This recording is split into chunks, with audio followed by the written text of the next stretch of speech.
Radio Espace, Espace Expression. Votre actualité vue avec des spécialistes maison. Tamba Zakarimi. Et merci de nous rejoindre sur Radio Espace et Espace TV. C'est comme ça tous les jours, du lundi au vendredi. Nous sommes jeudi et c'est une émission thématique, on vous l'annonçait hier. L'analyse globale de la vulnérabilité, de la sécurité alimentaire et de la nutrition 2018 en Guinée révèle que si l'agriculture emploie 51% de la population active du pays, elle ne contribue qu'à 16,9% du PIB, tandis que le secteur des mines, qui emploie 2% de la population, compte pour 15,3% du PIB. Voyez le paradoxe. Les résultats de cette enquête montrent également que 21,8% des ménages guinéens sont en situation d'insécurité alimentaire. Parmi ces ménages, 2,4% sont en insécurité alimentaire sévère et si 78,2% des ménages apparaissent en situation de sécurité alimentaire, plus d'un ménage sur deux est cependant en sécurité alimentaire limite, preuve d'une fragilité de la situation de ces ménages. Et pourtant, le gouvernement a adopté en 2007 une politique nationale de développement de l'agriculture. Son ambition est de développer sur la base du plan national d'investissement agricole et de sécurité alimentaire une agriculture moderne, durable et productive, mais aussi compétitive sur les marchés intercommunautaires et internationaux. Avec une superficie de 24,6 millions d'hectares, la Guinée a 6,2 millions d'hectares de terres arables, dont seulement le 50% sont exploités, soit une superficie cultivée de 3,3 millions d'hectares. À cela s'ajoute évidemment la diversité des conditions climatiques, les ressources hydrauliques et la fertilité des sols. Alors, comment expliquer cette insécurité alimentaire dans le pays? Qu'est-ce qui ne marche pas finalement? Que renferme le concept d'autosuffisance alimentaire? Sa conception est-elle différente d'un pays à un autre? Nous aurons dans ce studio des répondants, notamment Mamadouba Kamara. Il est expert en services agricoles, consultant formateur, DG du cabinet Afrique Consult. Vous aurez également Mamadou Saliou Kamara. Lui, il est spécialiste en sécurité alimentaire, coordinateur général de la plateforme citoyenne Mouvement pour l'engagement et le réveil citoyen, activiste de la société civile ouest-africaine. Et puis Massa Koné, lui, il est leader paysan du côté du Mali. Il est surtout le porte-parole de la convergence globale des luttes pour la terre et l'eau en Afrique. Nous les aurons dans cette émission. Encore une fois, bonjour et bienvenue. Bonjour Mohamed Ali. Et bonjour à tous ceux qui nous écoutent en ce moment. Je voulais juste partager. Je voulais juste partager. Je vais commencer par terminer par toi. Oui, prochainement terminer par moi parce que voilà, je voulais partager ce petit constat avec vous sur le FNDC. On se rappellerait que le FNDC, c'était un groupe d'hommes non politiques et d'hommes politiques. C'est toujours, ça existe le FNDC, même si ça n'a plus d'impact, ça existe toujours.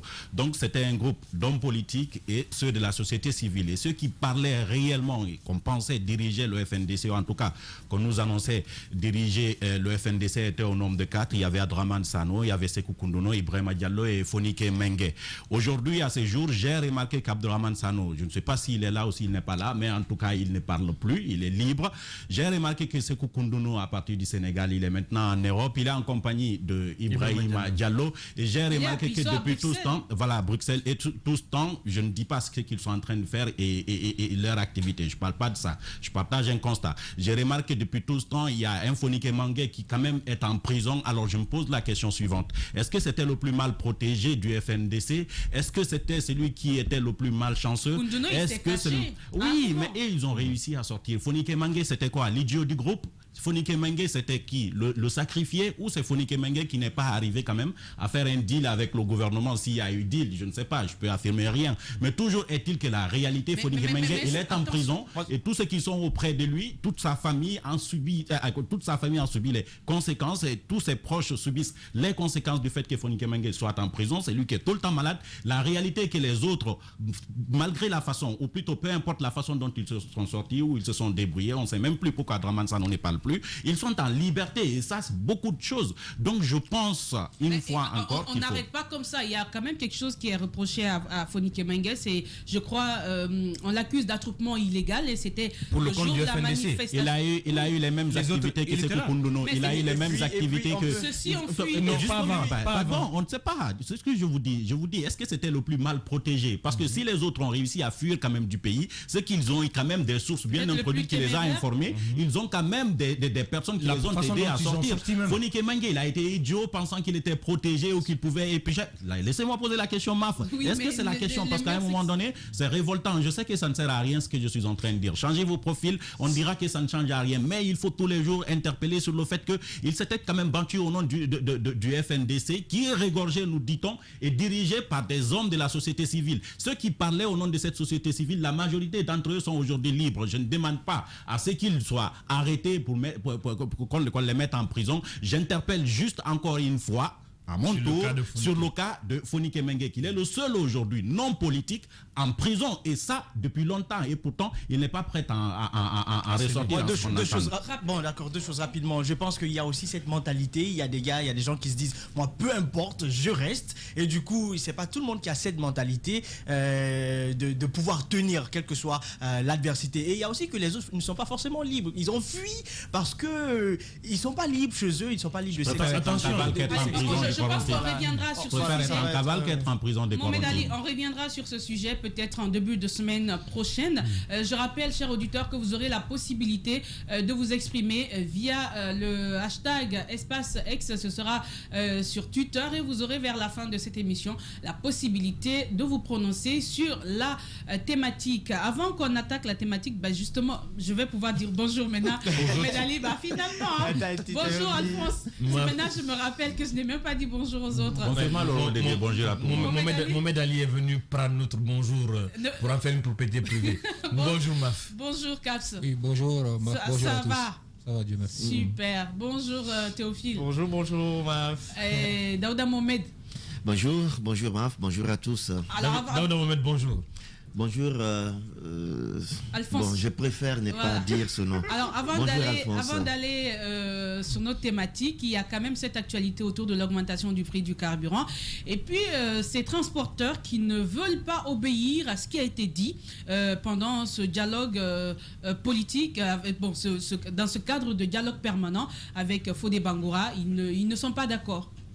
Oui, ils ne sont pas d'accord parce qu'ils se disent n'avoir pas été associés. Et même s'ils l'étaient, est-ce que ça les arrangerait d'aller dans la dynamique du gouvernement? Ça, c'est une question qu'il faille se poser. Mais depuis très longtemps, ces autorités n'ont jamais eu une mainmise sur l'activité du transport dans notre pays. Chacun achète son taxi, chacun achète son bus, son camion. Il fait de son camion, de son engin, ce qu'il veut. La dernière fois, je le rappelais ici, avant cette décision d'augmentation du prix du carburant et cette imposition d'un montant pour le transport, les chauffeurs étaient livrés à eux-mêmes. C'est eux qui fixaient leur prix et c'est eux qui déterminaient les tronçons qu'ils veulent. C'est eux qui déterminaient le nombre de passagers qu'ils veulent dans leur véhicule. Vous n'avez aucun moyen de les ramener à l'ordre parce qu'il n'y a personne derrière qui puisse leur dire attention, ce que vous êtes en train de faire, c'est contraire à la loi. Voilà, lorsque vous continuez à le faire, voilà c'est à quoi vous pouvez être exposé. Vous embarquez aujourd'hui dans un taxi. Le taxi vous prend, il vous dit de Matoto à Anta, il découpe, il dit bon, je me limite à la Bonagui ou à Sangoya Pharmacie. Vous êtes obligé de prendre parce que même si vous arrivez là, vous dites que vous ne payez que si vous n'êtes pas assez fort pour vous venger, il n'y aura personne, il n'y aura aucun policier qui puisse vous aider et qui puisse le ramener à l'ordre. Donc moi je ne trouve pas que ce soit un problème des chauffeurs aujourd'hui, c'est un problème de gouvernance, c'est un problème de manque de visibilité sur les activités qui se passent au quotidien dans notre pays. L'État nous a abandonnés à nous-mêmes. Lorsqu'il y a une décision qui concerne le sommet, on essaie de prendre les décisions à ce niveau et la population, débrouillez-vous, c'est vous qui savez comment vous pouvez vous en sortir. Aujourd'hui, le secteur du transport, c'est de la pagaille totale. Ok, alors la question aujourd'hui, Alphonse, c'est de savoir, c'est de comprendre comment le syndicat qui était à ce cadre de dialogue permanent pouvait s'engager sur ce chemin, n'ayant pas rassuré la base quand même. D'abord, hier, par expérience personnelle, j'ai pris 1500 sur moi pour faire le tronçon Sangoya Anko 5. Dès que je suis monté dans le taxi, le chauffeur a tenu à préciser à tous les passagers que lui, on doit lui payer 2000. Quand je lui ai dit, j'ai dit, tu n'as pas écouté le communiqué hier? Il dit, quel communiqué? J'ai dit, mais le syndicat est intervenu. Il dit, mais est-ce que le syndicat leur a consulté? Il dit, en plus, ce n'est même pas le syndicat qui a décidé parce que les représentants du syndicat dans la zone ne leur ont pas dit ça le matin. Je suis descendu accompagné du chauffeur, on allait voir les syndicalistes. Quand j'ai posé le problème, le syndicat dit que lui, il en a entendu parler. Mais il n'a aucune possibilité de contraindre un chauffeur à accepter ça. Plus loin, quand j'ai discuté avec les chauffeurs, ils m'ont rappelé ceci. Il dit, grand, j'ai forcé 1500 faire mon voiture à Timane. Mon carburant sera 11 000 là, mon transport à 1500. Donc, aujourd'hui, le gouvernement n'a aucun contrôle, non seulement sur le secteur, mais sur tous les autres secteurs de la vie publique en Guinée. Ils ont décidé avec des syndicalistes qu'ils ont invités à cette table. Mais quoi de plus dire ces syndicalistes au gouvernement? Parce que si le gouvernement sort sa grille, je ne sais pas si vous avez vu cette grille que le ministère des Transports a publiée sur sa page. On dit l'ancien transport était à 1400, avec l'augmentation on passe à 1500. Les syndicalistes n'ont pas été consultés avant l'augmentation du carburant. Ils ont été appelés pour être informés. En fait, ce n'était pas une consultation large, où on pouvait leur donner la latitude d'aller discuter avec les acteurs impliqués pour remonter une information quant à l'acceptation ou pas de la nouvelle grille. Non, mais ça, non, à ce niveau, il n'y a pas à discuter pour dire qu'ils n'ont pas... Ce n'est pas une obligation. Non, David, ce n'est pas une obligation de demander leur avis, est-ce qu'on peut ou pas. C'est bien ça. Non. C'est pas une obligation. Non, la logique que tu énonces. Voilà, c'est pas une obligation. Et ça, il faut que ce soit clair. Ce n'est pas une obligation. C'est vrai qu'on nous a habitués à un certain... je sais pas, une certaine amabilité dans certaines choses dans notre pays aujourd'hui. Lorsqu'on veut aller à une chose, on dit bon, on va se consulter, mais ce n'est pas une obligation. Fouillez, vous ne trouverez nulle part. Vous ne trouverez nulle part que l'État, avant d'aller à une augmentation, doit consulter. On parle de l'État même. On parle de l'État. La Sotragui appartient à l'État. Conakry Express appartient à l'État. Une société. Ces compagnies de transport appartiennent à l'État. L'État a le droit de fixer le prix qui lui sied.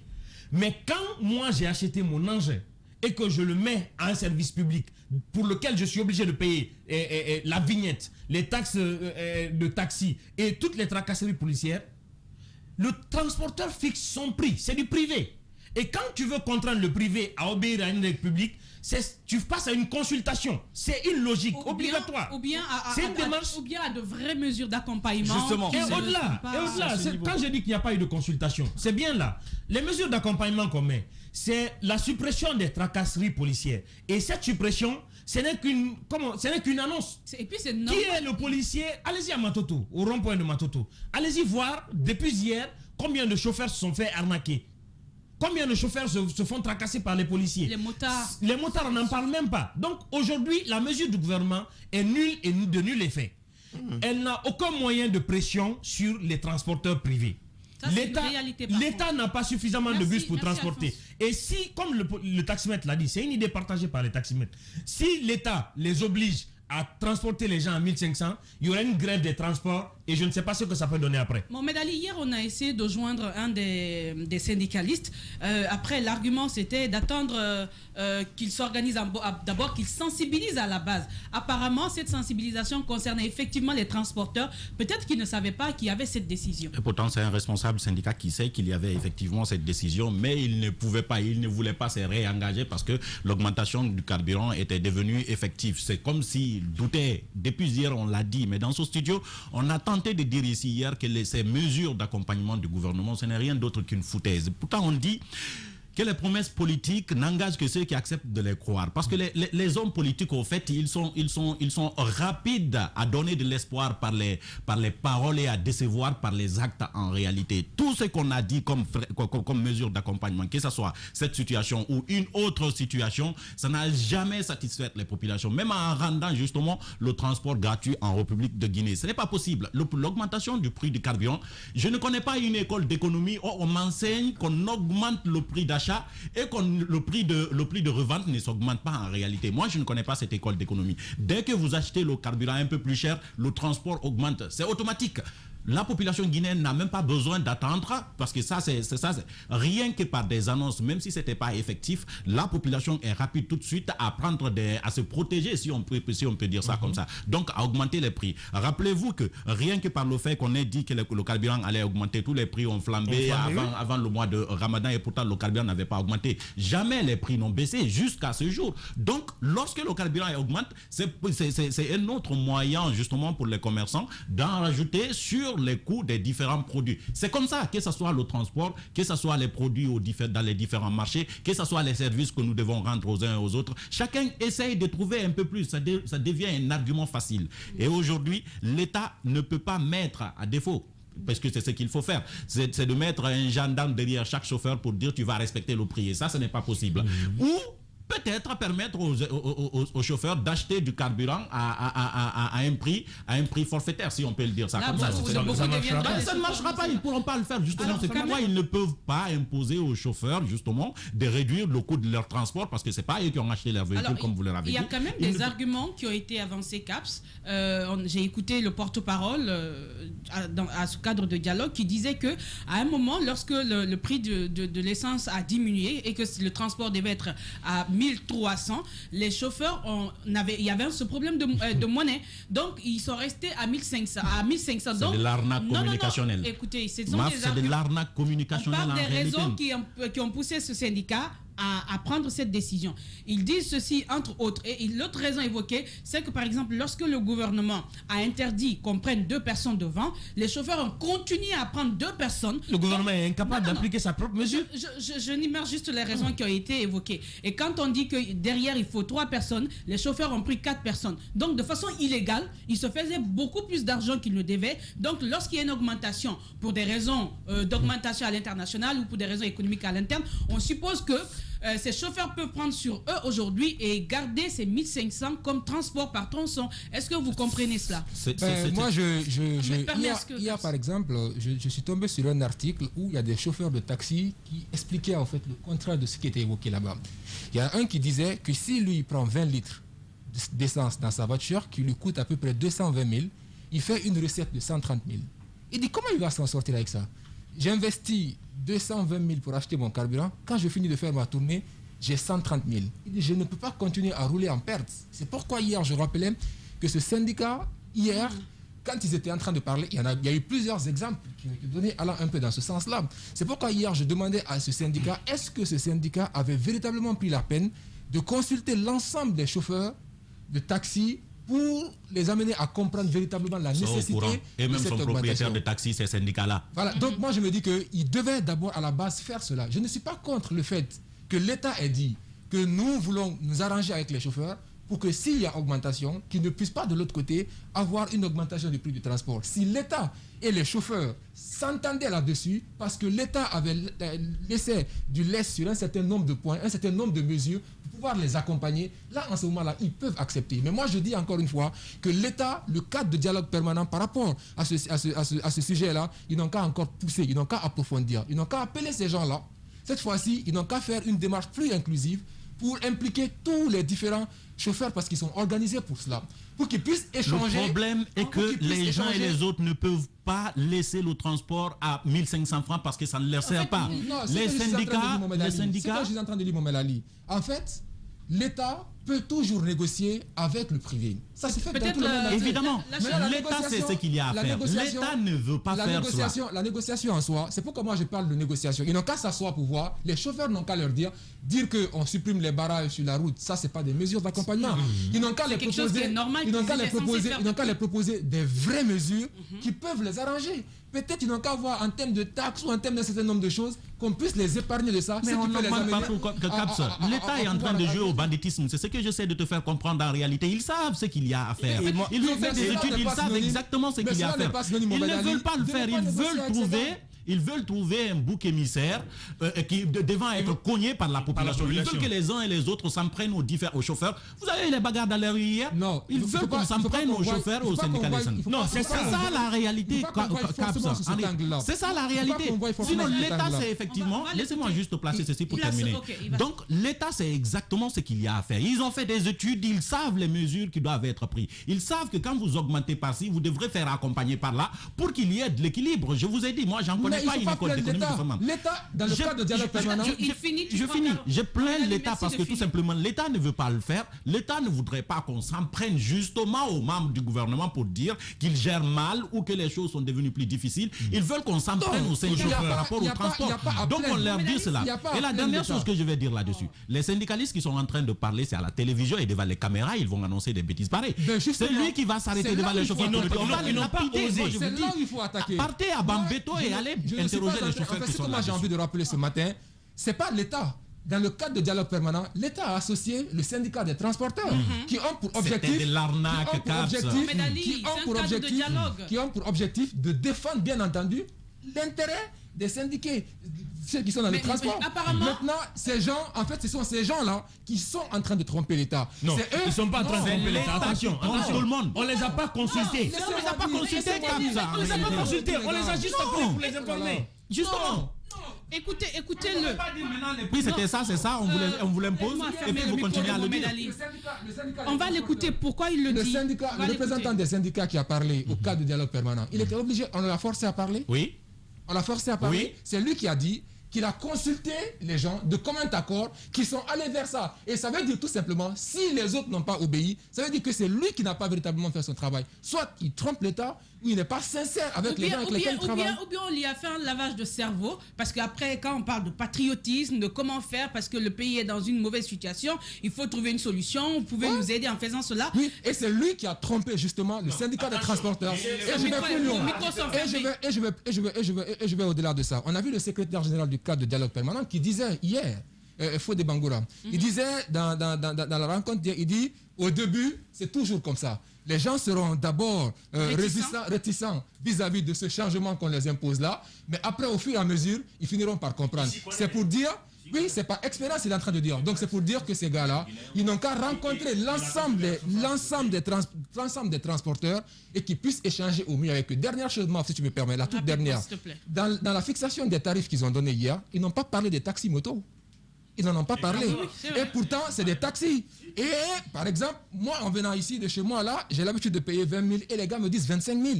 Et le prix n'est pas logique en soi qu'on dise 25 000 parce que... Parce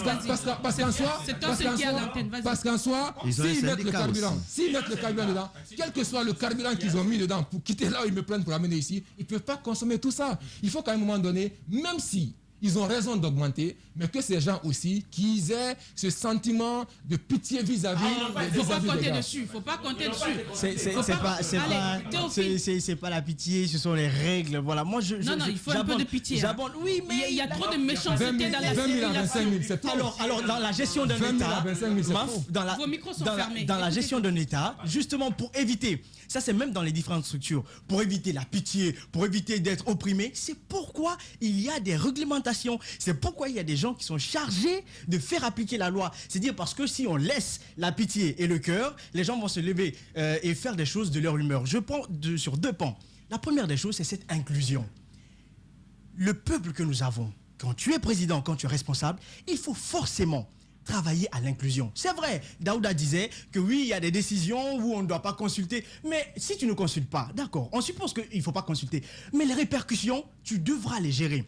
Aujourd'hui, on est face aujourd'hui, on est face à un problème où les citoyens sont là et ils vivent au quotidien. Ce sont eux qui payent le transport qui n'est plus à 1500, qui passe à 2000. Ce sont eux qui payent le transport qui n'est plus à 10 000, qui passe à 15 000. Donc, l'État aurait pu éviter ça en faisant une inclusion bien plus grande. Parce que ça, c'est pas une décision comme avec des chiffres. Ça impacte, je vais terminer. Vous m'avez pas compris. Après, tu pourras voir. Qui impacte tout le peuple et qui se répercute sur toutes les denrées du pays. L'autre chose, je parle d'intérêt. En fait, pourquoi vous croyez que nous respectons l'État? Parce que l'État, ils ont des possibilités de sanctions ou d'autres, parce que c'est comme si c'est un contrat qui est entre nous. Si je respecte l'État, si je paye mes taxes, si je paye tout ce que je dois, l'État, en contrepartie, devrait pouvoir assurer ma sécurité, devrait pouvoir construire des routes, devrait pouvoir construire des écoles. Ça veut dire que si l'État ne respecte pas sa part de contrat... C'est difficile pour l'autre partie. C'est difficile, je ne peux pas. Si je paye plus que je ne devrais, mais c'est impossible. J'ai une dépense. L'état des routes qui fatigue. Exactement. Énormément. Et dans le même article dont Caps parle, les embouteillages, le gars disait que si j'achète une voiture à 50 millions, en 6 mois, c'est fini. La voiture est détruite. Comment lui, du jour au lendemain... Et dire qu'après cette décision récente qu'il y a eu sur l'âge des véhicules et tout ça... Mais vous comprenez donc le calvaire dans lequel se trouvent les citoyens. L'État fait des prévisions, l'État fait des calculs, mais l'État fait des calculs, mais les calculs que l'État font, les calculs de l'État font ne vont pas. Les calculs que l'État font ne vont pas pour le bien de la population. Et si jamais des mauvaises choses arrivent, et ça va arriver, parce que c'est pas, on rêve pas, Maf, c'est calcul, ça monte, ça se répercute, les gens ne mangent pas, les gens viennent tard, on vient en retard, les populations vont se lever, et c'est ceux qui ne se devraient pas. Non, il faut pas compter sur cette population pour cela. Fodé Bangoura l'a dit, que le début est difficile et après les gens vont s'accommoder. Pour terminer, alors les gens vont s'accommoder, ça ce n'est pas le premier cas qu'on vit dans notre pays, ça arrive tout le temps. Ça arrive tout le temps et on nous impose des choses, on est sorti ici, on a dit 8000 c'est bon, on est arrivé où? On sait ce qui s'est passé, hein. Et après on est allé, on s'est accommodé, c'est parti. Daouda, on ne s'est pas facilement accommodé, l'État s'est invité, ils ont détruit ils font des réparations. Ils ont acheté. Et même c'est aussi pour des repos. Alors, on s'est accommodé. On s'est accommodé et on s'accommodera encore. Ça, c'est une réalité. Ça, c'est une réalité. Le syndicat qui est allé à cette négociation, en tout cas pour toute instance syndicale, quand vous vous rencontrez, vous convoquez une assemblée générale pour des informations à la base. Cela n'a pas été fait. Ils sont venus, ils ont rencontré les autorités locales. Ils ont rencontré, ils disent, bon d'accord, on va aller leur dire que c'est sur ça on s'est entendu. Sans consultation préalable. Alors que sur la fixation du prix du transport qu'ils ont accordé au gouvernement, aux autorités, ils devaient, le syndicat, revenir d'abord à la base, même si cela devait prendre un jour ou même 48 heures. Ou même 48 heures. Je ne parle pas de la hausse du prix du carburant, je parle plutôt de la fixation du transport. Ça, c'est vrai. Ça, il devait, même si c'était un semblant d'assemblée générale, c'est ça, c'est à quoi le syndicat... Non, c'était à eux. Ils n'auraient jamais entériné cette décision, justement. C'était à eux. Ce que vous ne comprenez pas, c'est pas qu'on ne voulait pas consulter les gens. C'était à eux de dire que le principe... Voilà ce qu'on pouvait donc dire sur ce sujet. Nous sommes jeudi thématique. Dans un instant, on se retrouve pour parler d'autosuffisance alimentaire. Radio Espace, Espace Expression. Votre actualité vue avec des spécialistes maison. Tamba Zakari Milimouno. C'est Espace Expression sur Radio Espace. Radio Espace, Espace Expression. Votre actualité vue avec des spécialistes maison. Tamba Zakari Milimouno. C'est Espace Expression sur Radio Espace. À chaque saison. Radio Espace, Espace Expression. Ce matin donc, on s'intéresse à l'agriculture, l'analyse globale de la vulnérabilité, de la sécurité alimentaire et de la nutrition 2018 en Guinée révèle que si l'agriculture emploie 51% de la population active du pays, elle ne contribue qu'à 16,9% du PIB, tandis que le secteur des mines qui emploie 2% de la population compte pour 15,3% du PIB. Vous voyez donc le paradoxe. Les résultats de cette enquête montrent également que 21,8% des ménages guinéens sont en situation d'insécurité alimentaire. Et pourtant, le gouvernement a adopté depuis 2007 une politique nationale de développement de l'agriculture. Son ambition est de développer sur la base du plan national d'investissement agricole et de sécurité alimentaire une agriculture moderne, durable, productive et compétitive sur le marché intercommunautaire et sur les marchés intercommunautaires et internationaux. Et avec une superficie de 24,6 millions d'hectares, la Guinée a 6,2 millions d'hectares de terres arables, dont seulement 50% exploités. C'est entre autres tout ce que nous allons essayer de comprendre ce matin. À quoi rime le concept d'autosuffisance alimentaire? Pourquoi la Guinée peine à bouger? Qu'est-ce qui explique tout ceci? On a dans ce studio notre invité. Il s'agit de Mamadouba Camara, expert en services agricoles, consultant, formateur et DG du cabinet AfriConsult. C'est cela. Merci de vous rapprocher du micro. Bonjour et bienvenue. Bonjour. Merci d'avoir accepté notre invitation. Pour la première question, Caps. Alors, M. Camara, Monsieur Camara, vous allez faire un effort de... Voilà. Merci. D'être fidèle au micro. La première question que moi j'ai à vous poser, c'est de comprendre quels sont les enjeux du secteur agricole. Merci pour cette question. Je m'en vais d'avance vous remercier pour l'opportunité que vous nous offrez pour pouvoir m'adresser à nos concitoyens et à nos dirigeants.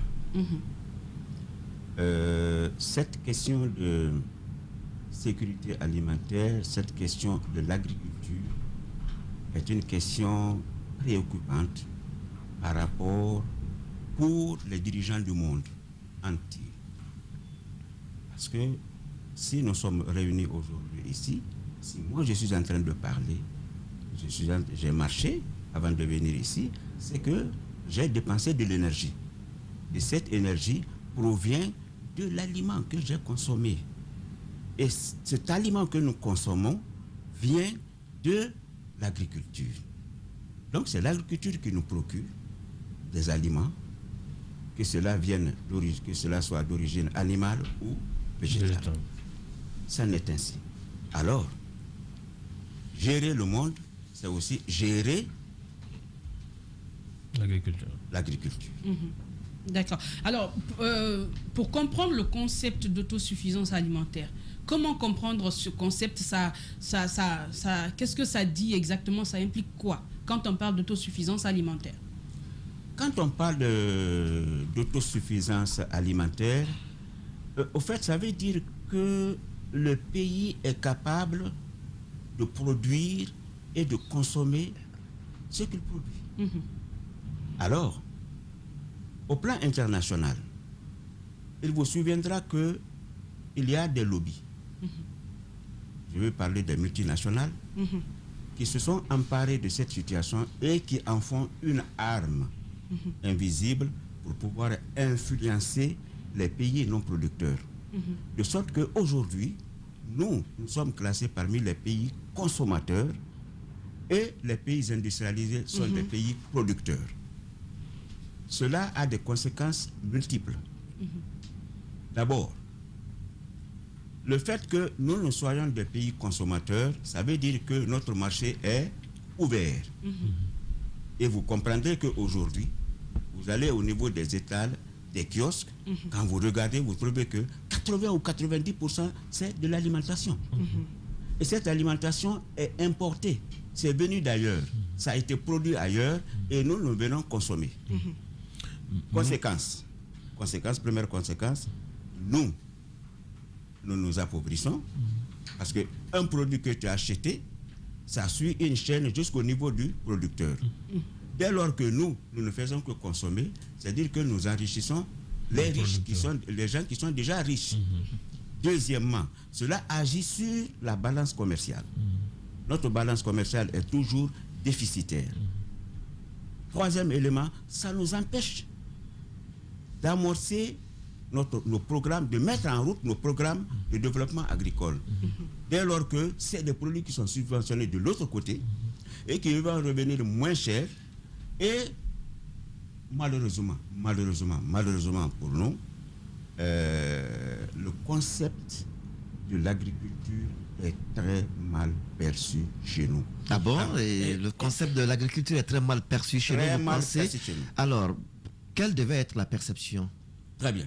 Chez nous, mon père paysan, quand il doit m'envoyer à l'école, il m'envoie à l'école pour ne pas que je touche la terre. C'est une évidence. Les intellectuels au plus haut niveau, même au niveau du gouvernement, conçoivent que l'agriculture n'est pas un métier, c'est un mode de vie. Ce n'est pas un métier. Or, c'est une activité comme les autres activités économiques à partir desquelles on peut pouvoir s'enrichir. Mais dès que la perception est rétrograde, comme cela est chez nous, alors les politiques suivent. Monsieur Camara, moi j'ai quand même envie de comprendre. Il y a, le premier régime a fait de ce pays un grenier de la sous-région, d'après les documents qu'on a pu lire, vu qu'on n'a pas vécu cette époque. Comment comprendre que de ces indices-là à aujourd'hui, la Guinée ne puisse même pas se nourrir, ne serait-ce que pendant un mois? J'abonde dans, pardon, pour ne pas répéter les mêmes questions, j'abonde dans le même sens. Comment comprendre que justement avant nous étions comme ça, mais comment surtout comprendre que nous avons beaucoup de terres cultivables, nous avons de l'eau, il y a des espaces, ce n'est pas des espaces qui manquent, mais que nous soyons jusqu'à présent, avec une population qui n'est pas assez grande, que nous ne puissions pas nous autosuffire? Vous me renvoyez à deux situations et vous allez me permettre pour la compréhension des auditeurs. Rapprochez-vous du micro, s'il vous plaît. Pour la compréhension des auditeurs, pour que nous puissions un peu structurer les choses. Vous parlez du potentiel, c'est évident. Le potentiel, il est là. Les documents officiels, certains disent 6 200 000 hectares de terres arables. Là-dedans, nous avons 639 000 hectares de terres aménageables. D'autres disent 520 000 hectares de terres aménageables. Les sources, ça, c'est les sources officielles qui divergent même. Alors, à l'intérieur de ça, nous n'avons que 12% qui soient aménagés. C'est-à-dire sur lesquels on peut travailler toute saison. L'un des grands problèmes, c'est que nous avons une agriculture traditionnelle qui est assujettie à la saison des pluies. Pendant toute la saison sèche, nous ne faisons rien. Et malgré tous les investissements faits aujourd'hui, nous ne dépassons pas 1,5 tonnes hectare. Et qu'est-ce qui peut expliquer cela? Alors, ça c'est le premier élément du potentiel, la terre. Deuxièmement, nous avons 4 000 mm d'eau qui tombent en Guinée. Entre 1 à 4 000 mm. Ça veut dire que c'est comme si sur cette plateforme-là, sur ce bureau-là, on entassait l'eau et ça prenait 4 mètres de hauteur. Quel potentiel? Nous l'avons. Nous avons un climat qui est favorable à toutes les cultures, et cela en fonction de toutes les régions. Toutes les régions ont des possibilités de spécialisation et d'enrichissement des populations. De la Basse-Guinée en forêt. Il vous souviendra que si vous voyez la Basse-Guinée et la Guinée forestière, c'est là où on peut seulement cultiver le palmier à huile pour que cela soit rentable. Donc les deux autres régions consomment l'huile, mais cependant, ils ne sont pas producteurs. Cela permet aux populations de s'intégrer et de développer des échanges à l'intérieur même du pays. La pomme de terre, c'est vrai, on veut que la pomme de terre, on puisse la cultiver partout, mais ce n'est pas évident. C'est pas évident. Pour faire la pomme de terre qui soit rentable, économiquement rentable, c'est en Moyenne-Guinée. On ne peut pas trouver autrement. Ça, c'est ce que la nature a voulu. Donc, des spécificités qu'il faut vraiment respecter. Et qu'il faut respecter et qu'il faut exploiter. Et soutenir. Et soutenir. Cela, il va même pour une question de cohésion sociale. La vie des hommes, c'est les intérêts. Quand les gens savent que mes intérêts sont liés à telle chose, mais ils abdiquent, s'il vous plaît. Alors, ça c'est par rapport au potentiel. Nous avons parlé du climat, nous avons aussi des ressources humaines. La Première République a préparé des ingénieurs, donc a travaillé sur le primaire et le secondaire. La Deuxième République, ça c'est votre catégorie, tout le monde a été orienté vers le tertiaire, le droit, les services, vers les services. C'est-à-dire que la chaîne, elle est complète. Le primaire, qui va s'occuper de la production minière, la production agricole, production à la partie des ressources humaines. Le secondaire va essayer de faire la transformation et le tertiaire va s'occuper de la commercialisation et la distribution. Donc, on a les ressources humaines, peut-être mal gérées, surtout. Donc, en termes de potentiel, nous avons ce qu'il nous faut. D'accord. Le paradoxe, oui. Oui, j'allais poser une question dans ce même sens, parce qu'il y a quand même 10 ans, un peu plus de 10 ans, l'arrivée du régime Condé, on a quand même senti, en tout cas dans les discours, une volonté d'accorder une priorité à l'agriculture. Vous vous souviendrez du parrainage des différents ministres dans les différentes préfectures pour qu'on atteigne un certain niveau. En 10 ans, on a toujours l'impression que pas grand-chose n'a changé. Est-ce que quelque chose a changé ? C'est la première question que je vous pose. Est-ce que réellement quelque chose a changé? Et pourquoi continue-t-on à importer plus qu'on ne produit en réalité aujourd'hui? Bon, moi je crois qu'à l'avènement de j'ai parlé des deux premières républiques, n'est-ce pas? La Troisième République a fait des efforts en matière d'investissement. Il vous souviendra que la conférence de Maputo a demandé au chef d'État, ça c'était en 2003-2005, au chef d'État de s'investir dans l'agriculture pour en faire le levier du développement de l'Afrique. Et il a été demandé au chef d'État de s'investir de manière à ce que 10% de leur budget soit réservé au secteur agricole. Cela n'a jamais été une réalité. Malgré les efforts fournis par le professeur Alpha Condé, nous sommes aux environs de 6-7% Mais alors comment de l'investissement on peut appeler cela par rapport effort? au budget. Ça, c'est par rapport au budget. Donc ça, c'est une question d'investissement, de volonté politique. Mais pas suffisante. Alors, nous avons vu venir des investissements massifs dans le secteur des intrants. Oui. C'est-à-dire qu'on a les engrais, les produits phytosanitaires et aussi les équipements. C'est là où le bas blesse.